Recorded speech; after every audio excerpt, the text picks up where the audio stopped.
Assalamualaikum warahmatullahi wabarakatuh. Perkenalkan, nama saya Alam Syah, SPD, calon guru penggerak angkatan 11 dari Kabupaten Pasaman Barat. Perkenalkan, Ibu fasilitator saya adalah Ibu Hermatu Rizia, MPD, dan Bapak Samsul Rijal, SPD, sebagai pengajar praktik.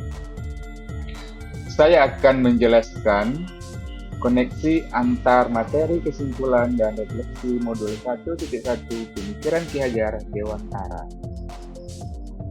Menurut Ki Hajar Dewantara, pendidikan dan pengajaran tidaklah sama. Pengajaran adalah bagian dari pendidikan. Pengajaran adalah proses pendidikan dalam memberi ilmu untuk kecakapan hidup anak secara lahir dan batin. Pendidikan pada hakikatnya adalah menuntut, memberi tuntutan terhadap segala kekuatan kodrat yang dimiliki anak agar ia mencapai keselamatan dan kebahagiaan setinggi-tingginya, baik sebagai manusia maupun sebagai anggota masyarakat. Pendidikan menciptakan ruang bagi murid untuk bertumbuh secara utuh agar mampu memuliakan dirinya dan orang lain serta menjadi mandiri.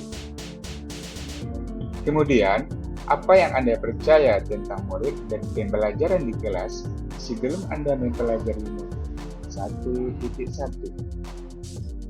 Sebelum mempelajari modul 1.1, pembelajaran yang saya lakukan adalah yang pertama, hanya transfer materi pembelajaran. Kedua, ketuntasan dalam menyampaikan materi lebih penting daripada memahami karakteristik siswa. Tiga, hanya melihat nilai dari aspek kognitif saja. Empat, jika nilai murid sudah mencapai KKM, dianggap pembelajaran sudah berhasil.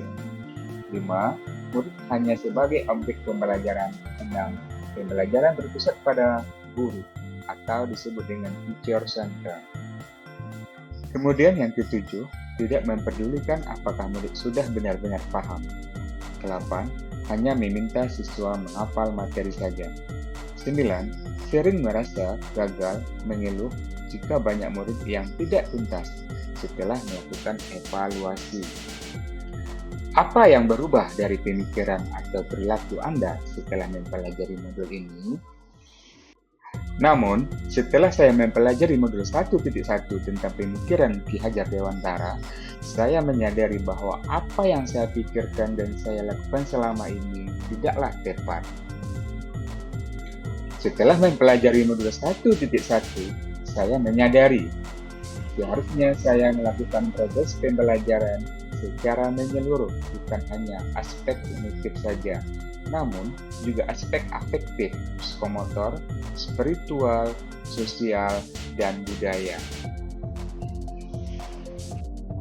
Setelah mempelajari modul 1.1, saya menyadari murid bukanlah sebagai objek pembelajaran, melainkan subjek pembelajaran. Artinya, murid memiliki kebebasan berekspresi, mengemukakan pendapat, dan berkreasi sesuai dengan metode atau model pembelajaran dia yang tepat.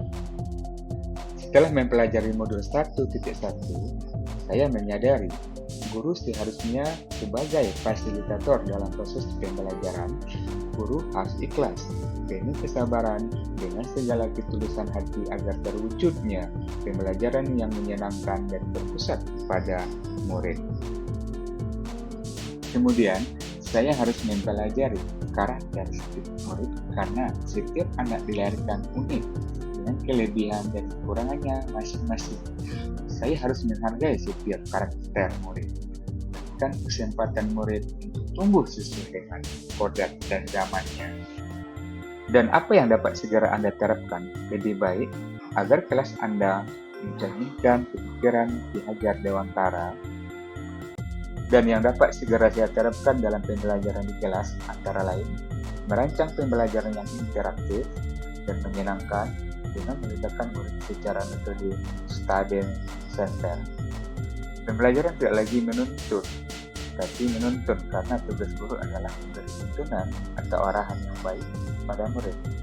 Berusaha menjadi teladan bagi murid, baik dalam perkataan maupun perbuatan. Menerapkan pembelajaran abad 21 kritis, kreatif, komunikasi, dan kolaborasi. dengan berpegang teguh pada konsep kemerdekaan anak. Kemudian, yang dapat segera saya terapkan dalam pembelajaran di kelas, antara lain, mengenali karakter latar belakang murid dengan menjalin komunikasi yang baik. Semoga video ini menginspirasi bagi Bapak Ibu pejuang pendidikan. Salam dan bahagia Bapak Ibu guru penggerak, tergerak, bergerak, dan menggerakkan. Terima kasih, saya akhiri. Assalamualaikum warahmatullahi wabarakatuh.